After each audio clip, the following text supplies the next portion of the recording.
So ito na guys yung ating molcajete mix.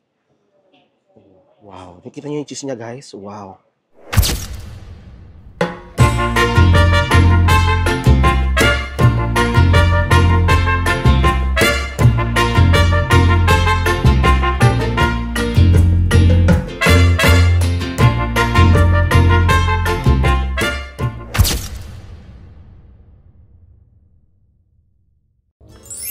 Hi be, it's your Francis Ganir. Welcome back to my channel. So, ngayon guys, andito tayo ngayon sa loob na ng Uber. Papunta na ako ng airport. At tayo ngayon lilipad na be papunta Cancun. And ito be, may kita nyo dito sa aking likod. Ayan, gilid din. Oh, okay na. Yung traffic nila dito, ito yung morning rush hour nila. So, hindi sila nilalayo sa traffic ng Pilipinas be. Actually, yung kalahating kilometro na lang pero mga 10 minuto ba gano'n or more, hindi natin sure. Pero tansya ko naman hindi man ako malilate sa flight ko kasi parang ano ba, alas 8 pasado pa lang ang flight ko, alas 11 pa, so I have enough time. Bongga. Guys, meron tayo dito typical breakfast nila. Bumili muna ako dito bago ako pumasok sa boarding gate ko. So, kain mo tayo saglit. Very quick lang. Actually, na-realize ko na kung ano yung kinain ko nga na typical breakfast. Hindi nga talaga typical breakfast nila dito. May itlog, may chorizo, mayroong plantain, tapos mayroong nacho or tortilla. Ano ba yan? Wala. Tapos kesong puti.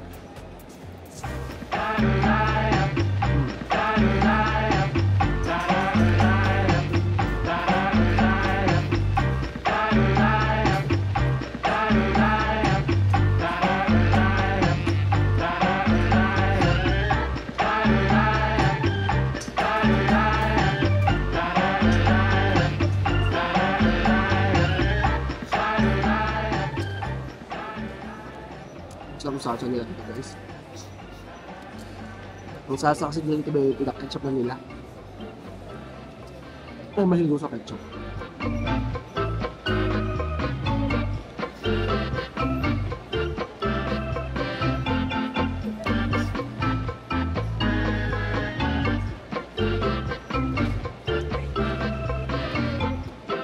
So ito pa lang yung airport na napuntahan ko. Na pagpalabas ka, kailangan mo rin magbayad ng tax. So, para Pilipinas. So, nagbayad ako dito ng $42 na tax. Kaya guys, nakakaloka.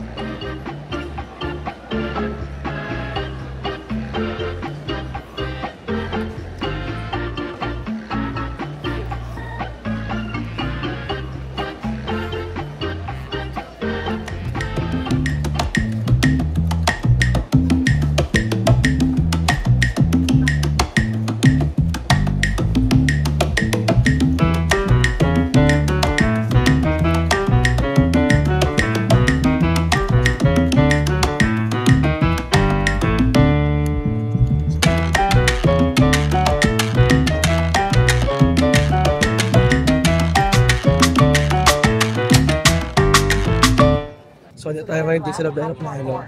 And sobrang luwang lambi ng aeroplano, nakakatawa. Walang masyado pasahero. Malaki aeroplano na sila kailangan, tapos onti lang yung pasahero, nakakatawa.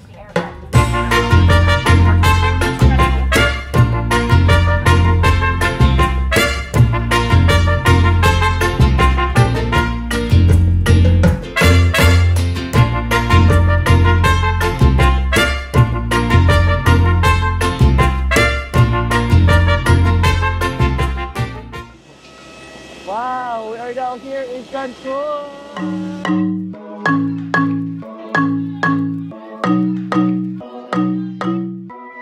So ayan guys, ngayon nakasakay na ako sa taxi. Dito guys, sabi nila, hindi ko alam kasi wala akong makita sa internet kanina. So, actually dito sa, unahin natin, una dito sa Cancun Be, meron ditong mga hotel na all-in package na. So, hindi yun yung kinuha ko kasi pag yun yung kinuha ko, baka mag-enjoy nila ako, hindi na ako makapag-vlog or kasi kung all in yun, paano ako kakain sa labas? So, okay, parang sige na lang, doon na lang ako sa what I'm usually doing. So, hostel uli, ganyan. Tapos, pag gusto ko mag-enjoy, ganyan, mag-enjoy tayo. Pero kung hindi, di, work. Bale dito, ang ginawa ko, so hostel pa rin ako, hindi magpa-package. Kasi hindi naman din ako siya umiinom na pagkain. Ang binablog ko yung mga nasa labas, so hindi naman nasa loob. So, ayun. Ngayon, pumunta na tayo doon.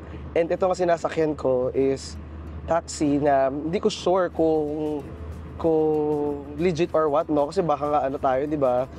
Nadaya tayo or what. Pero pinasiyan ko kasi pamasahe kung mag-Uber ako, nasa 620, eto 600. Carry na, sabi ko. Parang, hindi nila ako maduduga kasi parang baka naduga ko na sila. First impression, pagkalapag ko, sobrang green na itong area na to. So, mayroong option dito. Ang layo kasi ng airport dun sa sa city at saka dun pa sa Aplaya. Iba pa rin yun. Siguro, let's say, hatiin ko na lang yung time ko dito guys sa city at saka dun sa Aplaya para naman balance yung ating work and life, diba? Gusto mo yon? So, tingnan natin ano mangyayari sa atin today or kung hindi today, tingnan natin ano mangyayari sa atin tomorrow. We'll see.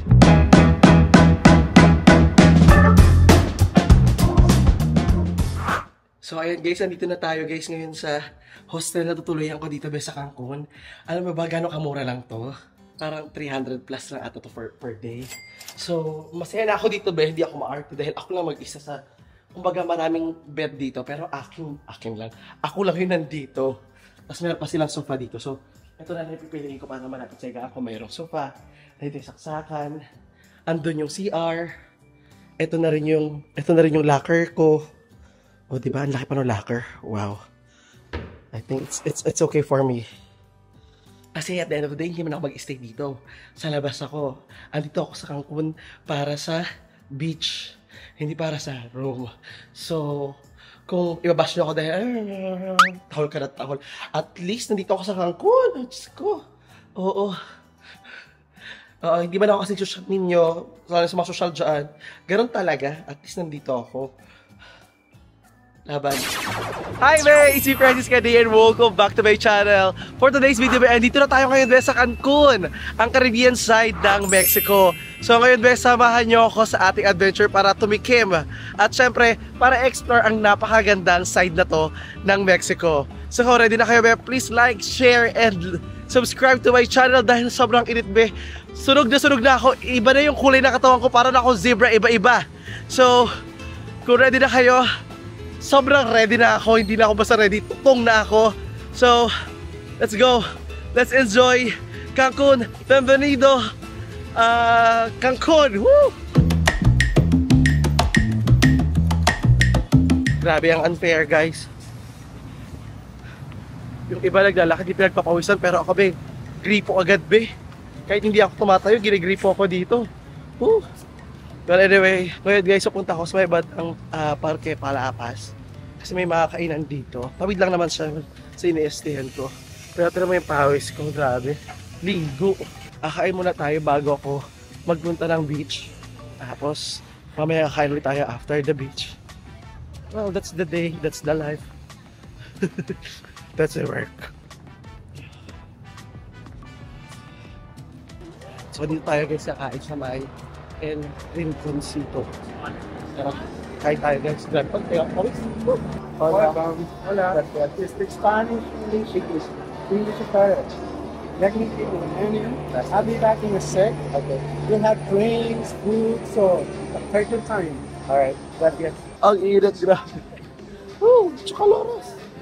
So, in fairness naman dito guys, sinasabi naman nila, can you speak Spanish or ano?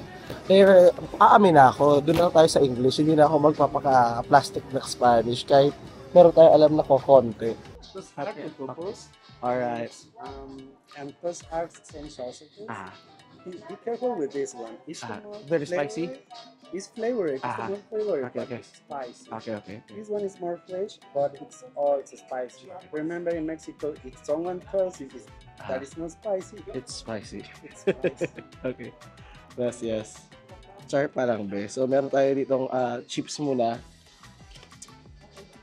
Yung chips naman nila dito, libre-libre lang naman dahil doon talaga, libre lang. Sabi niya sobrang anghang. Narinig niyo ba sabi niya? Pag dito daw sa Mexico, sinabi na hindi maanghang, sabihin nun, maanghang, huwag ka daw magtitiwala. Pero actually, Kung sa rojo, ito, rojo salsa, hindi ako naanghang talaga, kahit siya yung mas maanghang. Mas naanghangan ako dito sa verde.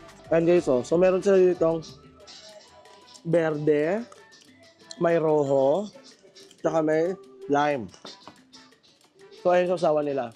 Tapos, ito, libre lang naman to dito sa kanila, guys. Pagkakain ka, libre lang yan. Ito, guys, isa-serve na yung pagkain natin ngayon. Tortillas, Gracias. small paquete. Wow. This one is really good. Enjoy. We Gracias. say in Mexico, provecho. Provecho. Gracias. So, ito na guys yung ating molcajete mixto. So, halo-halong karne siya. Meron siyang beef, may pork, may chorizo, may chicken, merong onion, merong avocado, merong napoles ba tawag dito sa cactus? Napales.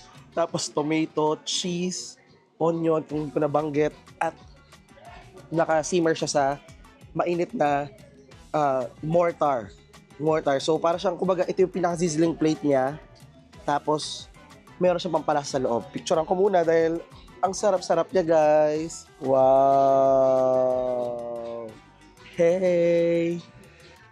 Molcaje mixto with moi. So, ayan guys, hindi naman na siya pwede makain ng basta-basta lang dahil mainit siya. At saka meron din tayo dito, ang ating mga tacos dito, super init pa.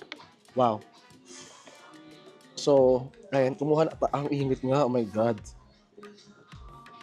Feel ko mapa-order ako ng isa pang drink neto dahil masyadong uhawin ako, sobrang init be. Mainit yung weather talaga ngayon. Wow.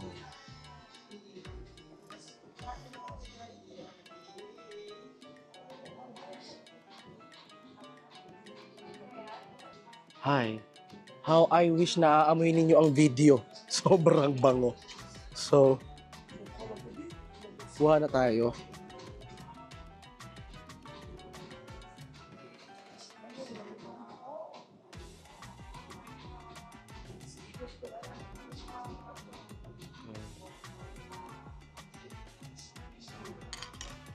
Lagyan natin siya nito.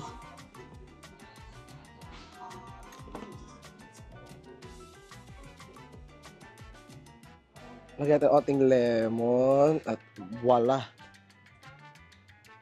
Ayan guys, nakikita nyo ba siya? Now you see it, now you don't.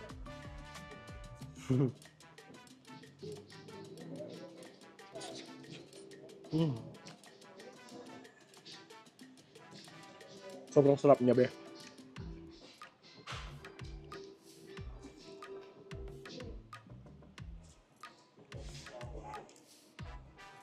Ito yung pinaka-chorizo niya, chorizo. Ang sarap.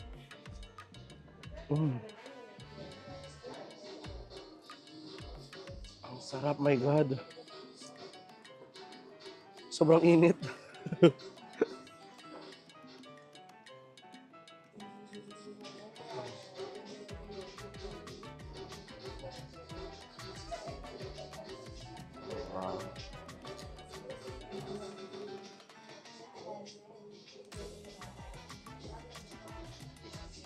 Wow.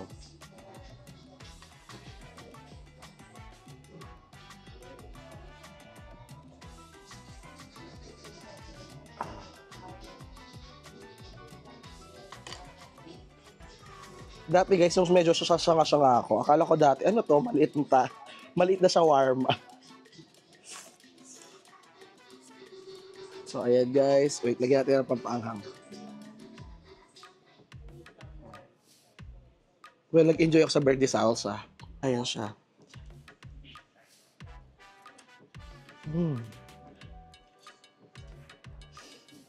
Ang sarap ng cheese niya, guys.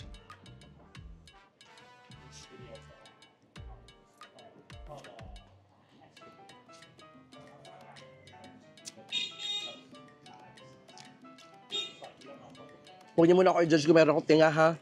Lang.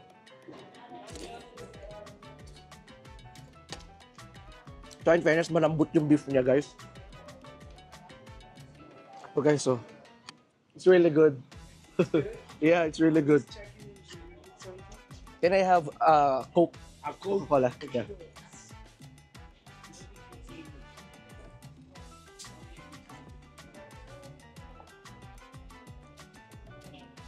Wow. Nakita niyo yung cheese niya, guys? Wow.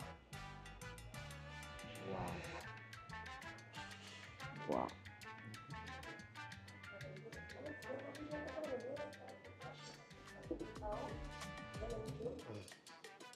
Actually, yung onion niya masarap din.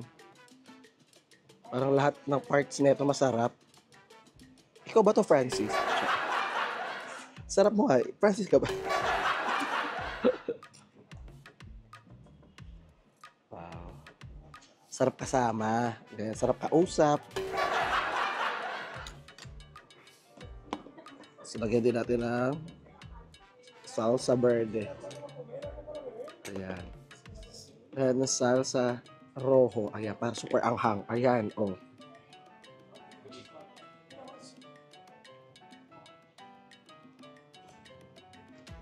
Mm. Mm.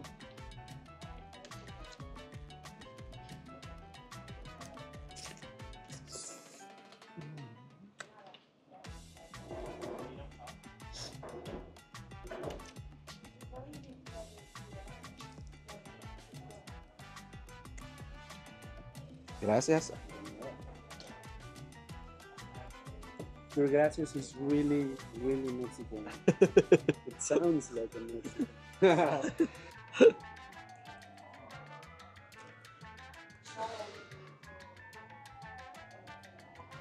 Di ba mabait sila dito? Ah. Yung pag-gracias, siguro parang tunog Mexicano daw. Ito, actually, hindi lang tunog Mexicano. Amoy Mexicano na din ako ngayon.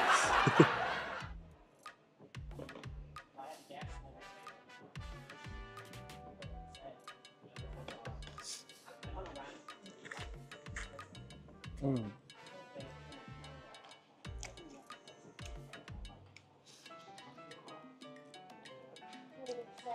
Ang sarap guys kung nalasahan nyo lang talaga. Gusto ko yung lasa ng pagkaka-grilled niya. Mm.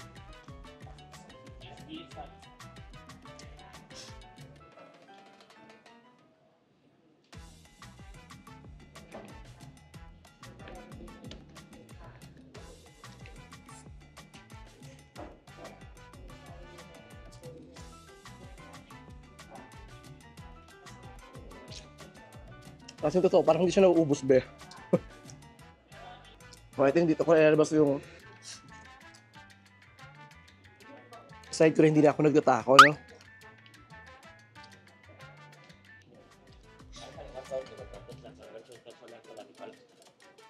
So, ito nakakahalaga ito lang 300 Mexican pesos. So, sa atin, nasa 900 pesos to.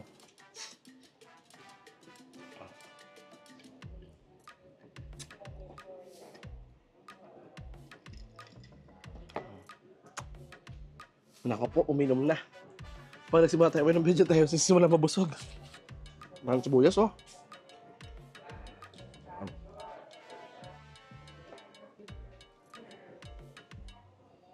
Gacho natin lagi dito yung rojo.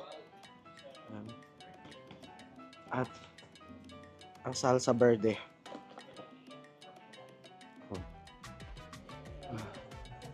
At lime.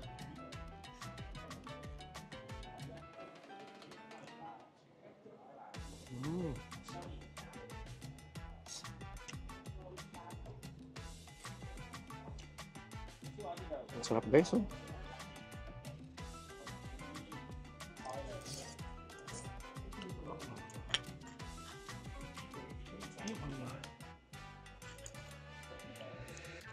Tikman nga natin ito kanilang cactus.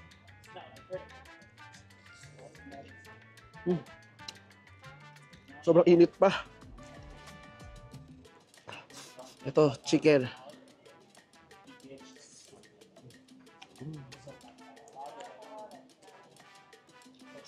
Maanghang na. Dahil sa lahat ng sauce nilagay ko. Wow. Sarap, in fairness. Init. Napasong din ako.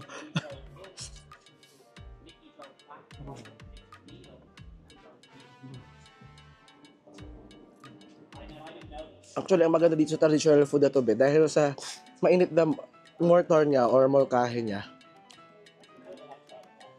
hindi siya agad-agad lumalamig. Whew.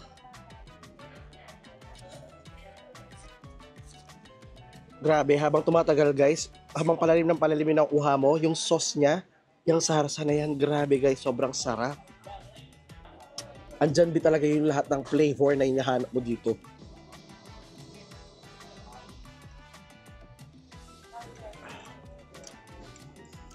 Napansin niyo ba yung baso nila? Is gawa sa mga bote din. O, ayan. O. So, ayan guys. Andito na ako ngayon sa bus. Akala nyo living like a local talaga tayo ngayon, be. So, ngayon pupunta tayo sa Playa del Pines. Actually, nag-bus ako kasi ang pamasahe pag-bus is 12 pesos lang.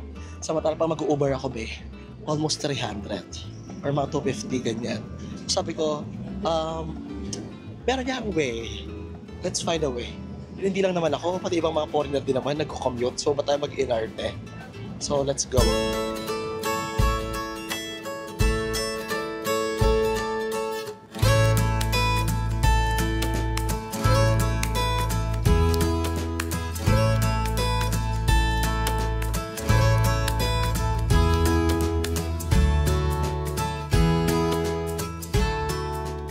Wow! Sobrang ganda, Ben. Dito na tayo ngayon, Ben, sa may Playa del Pines. Diba talaga ang Delfines na yan? Ang ganda-ganda. Ang laki-laki. Parang ang sarap-sarap pa. Grabe, sobrang ganda, guys. Alam mo yung na-mesmerize talaga ako. Tignan mo, actually, kung gaano siya kaganda sa video, what more sa personal. Sobrang ganda. Tignan mo yung kulay ng tubig. Tapos ang nakakatuwa pa dyan, guys, free itong beach na to. So tara, bumaba na tayo, humanap tayo ng pwesto. Wow, I'm so happy. Ang ganda. Wow.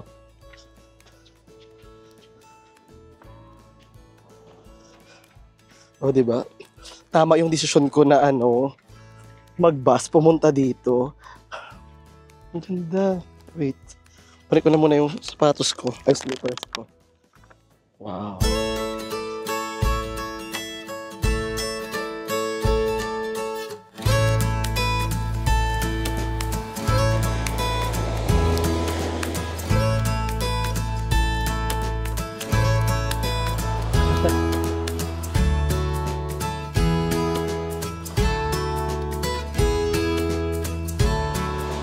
Wow.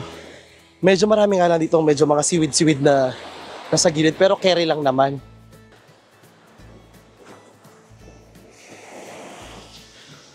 Yes, be, I'm so happy na nakarating talaga ako dito.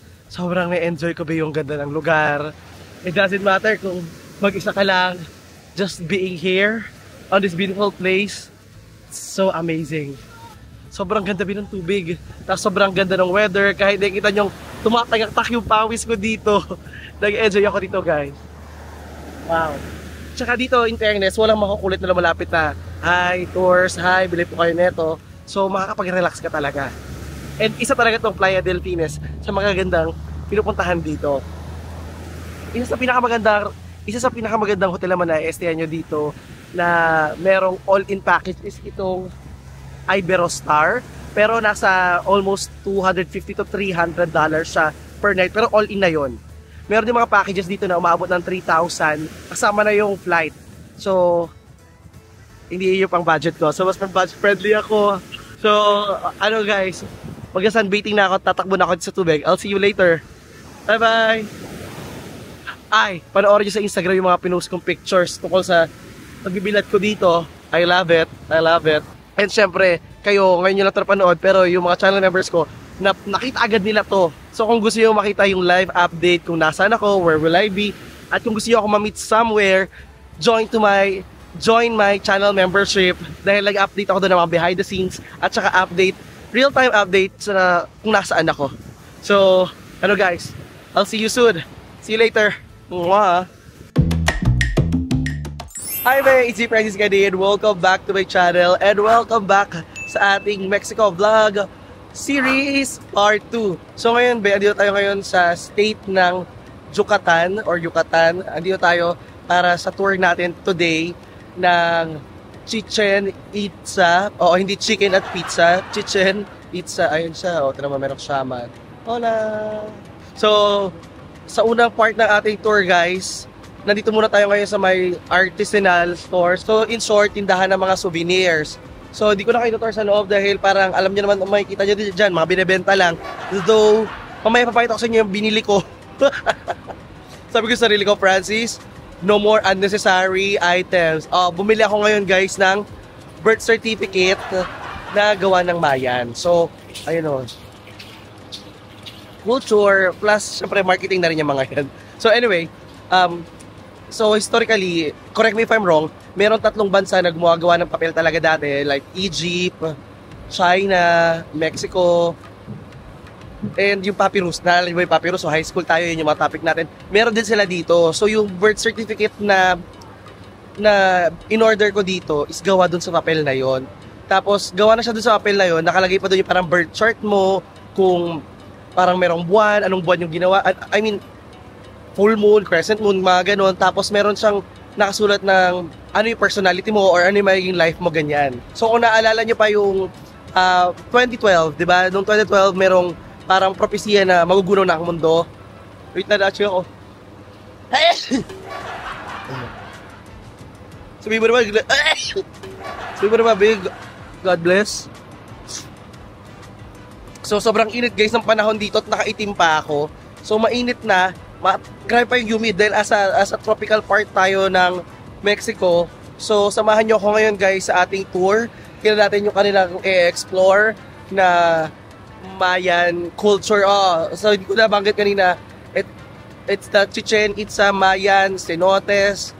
Tingnan natin ano mangyayari sa tour natin today. Nagsimula kami ng sobrang aga at tingnan natin ano mangyayari.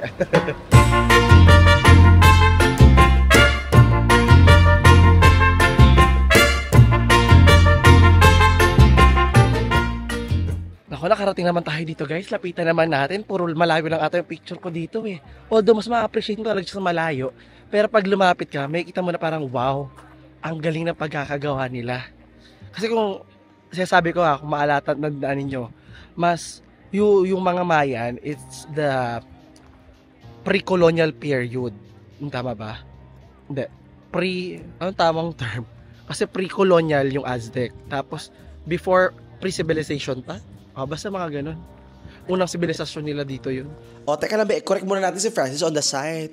This is Francis editing speaking, okay? So, wag nating isipin na sila ay parang pre-civilization. Sa katunayan, ang mga Mayan merong napaka-advanced na kultura na tinatawag na civilization o civilized sila Isa sila sa mayroong pinaka-komplikado at maimpluwensyang sibilisasyon sa ating kasaysayan.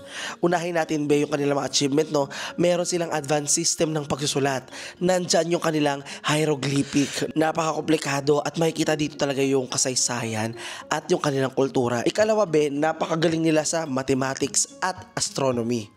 Gumawa sila ng napaka-accurate na calendar system na ginagamit pa rin bilang reference hanggang ngayon. At syempre hindi mawala ang monumental architecture nila na hanggang ngayon andyan pa rin. Hindi ko na lang babanggitin kasi hindi ko pinuntahan doon sa Guatemala yung Tikal at saka yung Palengke na next time pupuntahan ko talaga. Kung pupuntahan nyo, pakita nyo sa akin.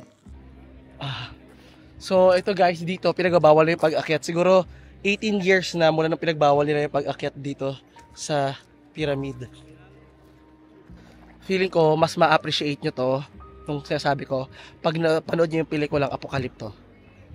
Tapos papanoorin ko rin guys bago ko ito ma-post para mas ma-appreciate ko to. Baka mamaya pag uwi ko panoorin ko. Sa paniniwala nga nila guys, sa area pa neto, marami pang platform sa ilalim neto daw. Nung mga 1920s ata to, i-start nilang i-rehabilitate kasi kinakain na ng mga halaman, tumatayo na yung mga puno dyan, no? Binunot-bunot nila and they try to restore it para syempre hindi mabora. It's their history. Wow. Parang feeling ko nasakit yung ulo ko, sobrang init. So pag nagpunta kayo dito, marami kayong marinig na pumapalakpak. But sila pumapalakpak, kasi ayun yung paraan daw ng pag-way. Ayun yung paraan na marinig mo si yung Diyos nila, si Kukulkan. So sabi ko nga sa inyo, nakikita through the shadow. So sa shadow niya mayroon parang zigzag-zigzag na anino, ayun yung ahas. Tapos pag pumalakpak ka, merong echo. Yung echo, yun naman daw yung tunog ni Kukulkan. So, ganun yung paniniwala nila dito sa kanilang mga temples. Pwede mong marinig, pwede mong makita yung Diyos nila.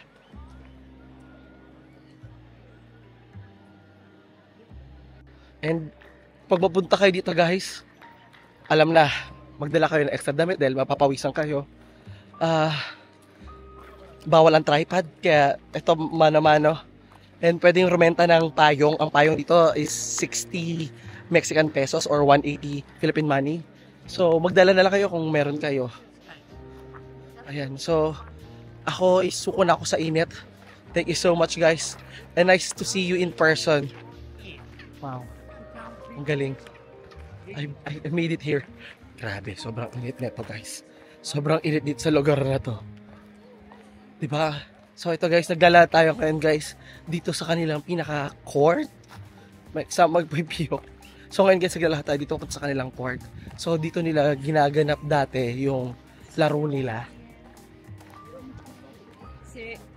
So, nakikita nyo ba yan? Merong ring. So meron sila ditong parang bola na gawa sa rubber din. Tapos, sinushoot nila dyan. And then, hindi pa rin nalalaman ngayon through ng mga archaeologists kung ano yung rule ba ng game, kung sino yung pupugutan. Kasi ayan o, mamaya po, dadaanan, papayta ko sa inyo yung parang mga pugot na ulo na sobrang daming ulo daw na pinugutan dito. Kasi just imagine guys, no? Sobrang taas ng ring. Kung ang liliit lang naman Mexican guys. So kung isushoot nila yan, paano? Sabi nila, hindi siya basketball, hindi siya football, hindi siya baseball or what. Pero maraming ways kasi para yung game, hindi naman isang game lang siya. So it has 18 styles daw yung game ng pag-shoot nila dyan.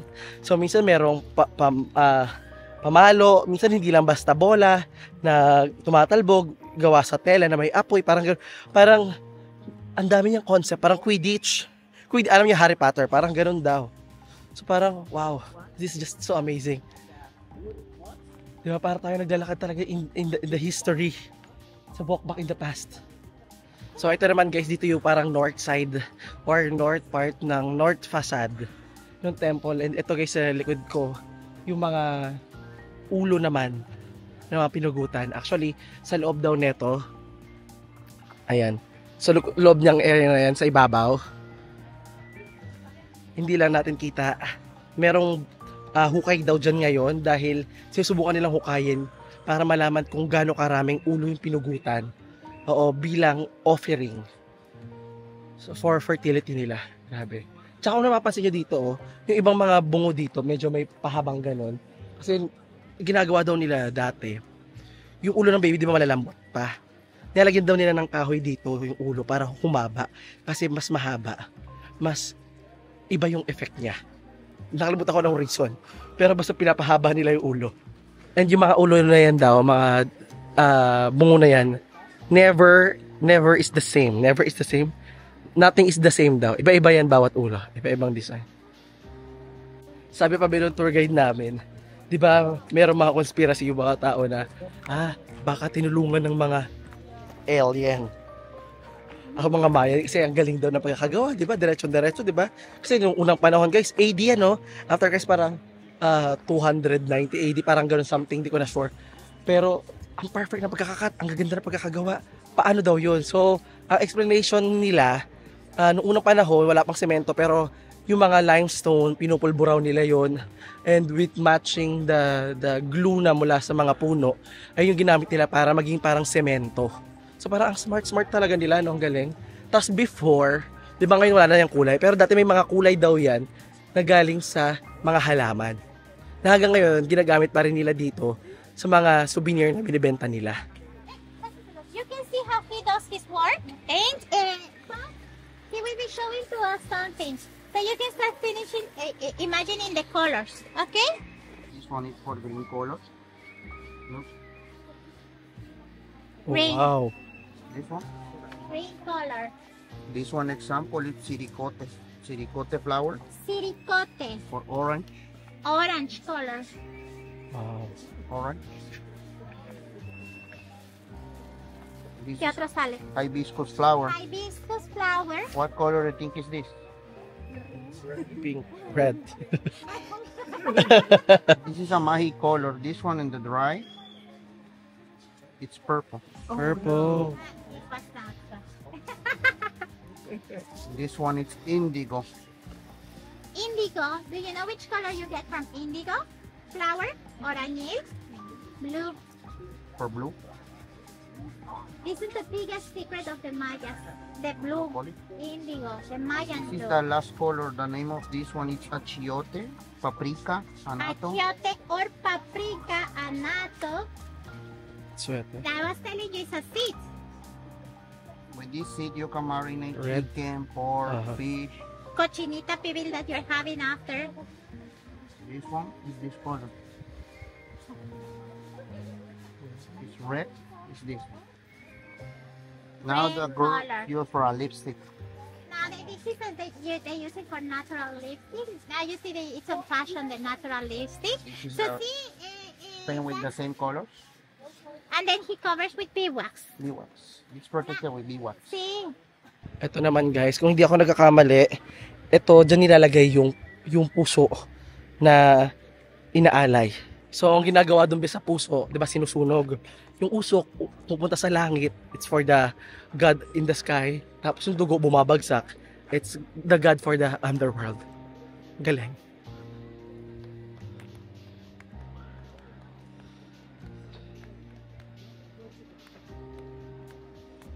the eagle is not an animal that we are having on Mayan area. Eagle is an animal from central part of Mexico. We are having hawks here, not eagles. And have you seen Mexican flag? It's on the.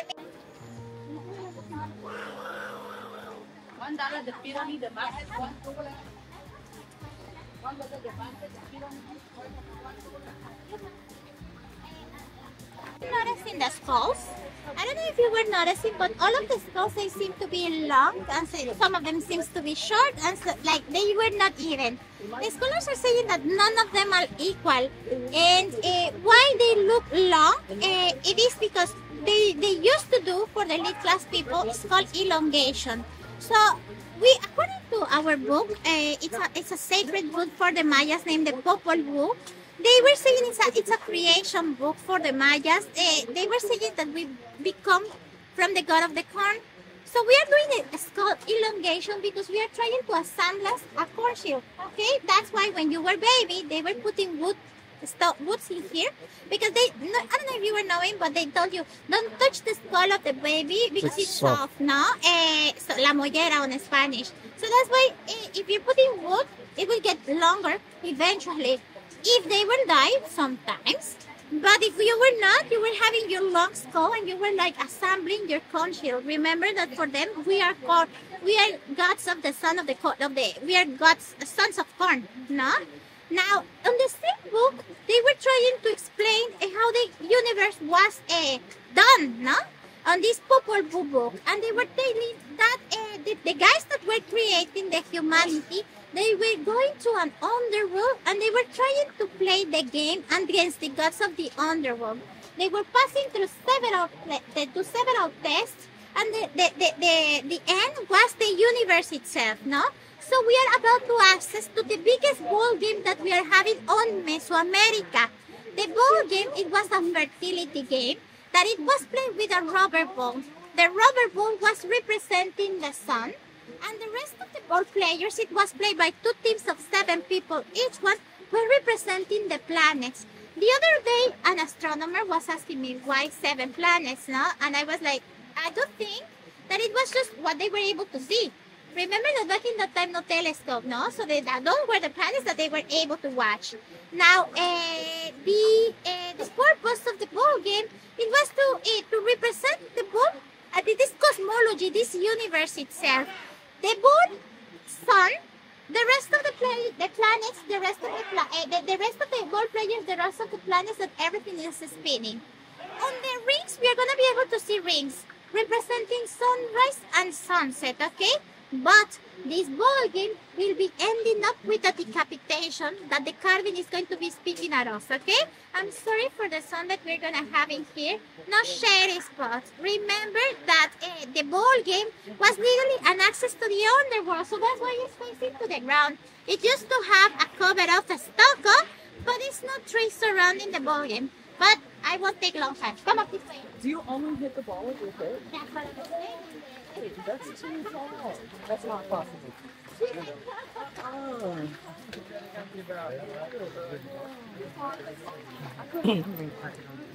Where's the little plant? I think I just didn't sleep enough last night. But at this reason, the hardest job everybody's having is your hip, your knees, and your elbow. So it was kind of Shakira dances, no? If it was played with a rubber ball, it would tell you that the ball is bouncing. But do you think it was possible to be doing it? Looking kind of tough, isn't it? For this reason, specifically here, things not for the cloud. The people from Chichen Itza, from this ball game, they were using tools. You can actually see that they were using like a paddle, like to hit, and they can help each other to pass the ball to the ring, okay? Now, this is the biggest one from all over Mexico. Ball games they were finding on Arizona and on Texas too, okay? On Nicaragua, it's a very common game for fertility. On the end of the game, you're gonna be able to see this representation. You're gonna be able to notice this ball player. He's carrying a dagger of obsidian in this hand, and in this hand you can actually see that he's holding the head of a person. You see it? And then you're able to see the representation of the ball. Take a look inside of the ball, you're able to see the skull. And the skull that he seems to be speaking, he's the god of the dead, okay? But then right next to him, you're able to see that this character is half on his knees, like this, and you're able to see that he's missing something. It is missing the head. So he's the decapitated guy. But did you notice something of this decapitated guy? Instead of seeing that blood, this flecks of blood pumping out because you're doing a clean cut with your obsidian knife, you're able to see snakes. Snakes that are coming out from the head, the missing head. Telling you that this is a ritual for fertility. You're going to be chopping the head of somebody, but you're going to be pleasing Kukulkan. Kukulkan will be giving you rain. Rains are about to begin, and right in the middle of the carving, do you see that a plant is growing up here? It's in a squash. It's a line of a squash. So life is on. It's a ritual for fertility. Okay? Come on, please.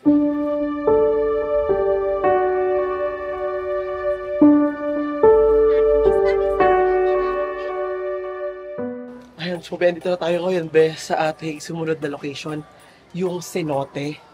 So, sa pagkakalam ko, ito guys, napanood natin talaga sa palabas na na apokalipto. Pero, hindi ko alam kung tama yung pagkakarinig ko kanina sa tour. Dito daw tinatapon dati yung mga inaalay.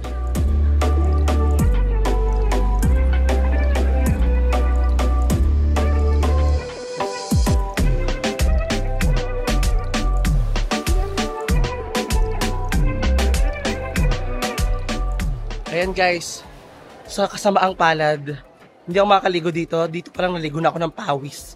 Ang problema kasi wala akong dalang extra short. Naiwan ko yung short ko. So napakaganda ng timing ko. So wala rin titinda ng short dito. Wala rin mararentahan. So hanggang dito lang tayo. Dahil hindi na ako pwedeng pumasok kumaya sa bus na basa yung pantalong ko, basa yung short ko, or wala akong salwal. 'Di ba?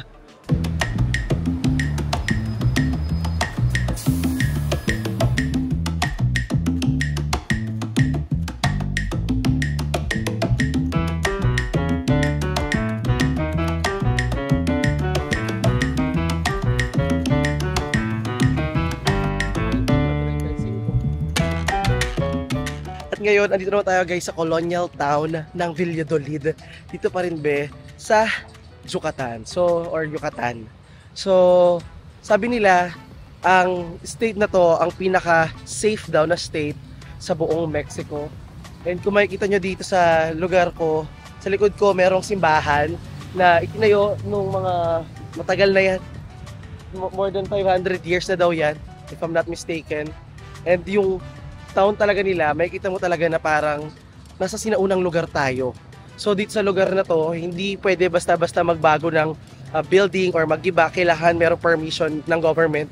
And only the government has the power na mag-renovate sa mga lugar dito. So sa part ng tour na to guys, ito na yung last part.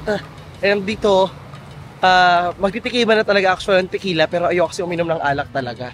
So naglalakad-lakad na lang ako ngayon dito sa kanilang park. So ito yung pinaka park nila. Actually natatandaan ko sa Antigua. Sa Antigua, di ba, isang colonial town din yun. Parang ganito din siya na merong simbahan, tapos yung town, tapos merong parke. Sabi nila, the best time pumunta dito is during October. Kasi during October, doon nagaganap yung pinamakulay na prosesyon dito. Especially dahil alam niyo naman sobrang Catholic ng bansa din na ito.